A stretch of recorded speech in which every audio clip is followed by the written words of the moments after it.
Ice cream చేస్తున్నాము. దానికి మనం మ్యాంగో పండు అంతా ముక్కలుగా కోసి మిక్సీ వేసి ఇలా ప్రిపేర్ చేసి పెట్టుకోవాలి. ఇప్పుడు ఐస్ క్రీమ్ ట్రేది మీకు అమెజాన్లో, మీషోలో అవైలబుల్ ఉంటుంది, డిమార్ట్లో కూడా దొరుకుతుంది. ఈ మ్యాంగో ప్యూరీని దీంట్లో ఫిలప్ చేసుకోవాలి మనం.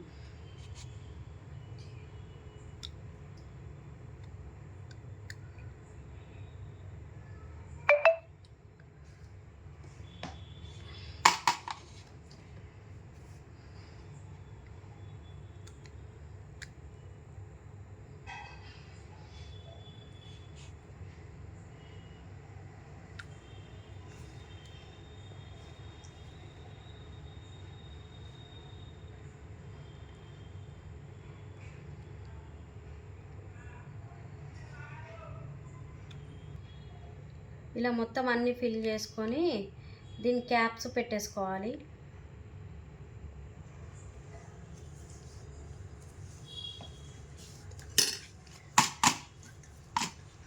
దీని క్యాప్స్ ఇలా ఉంటాయి. ఐస్ క్రీమ్కి ఇలా పెట్టుకోవాలి.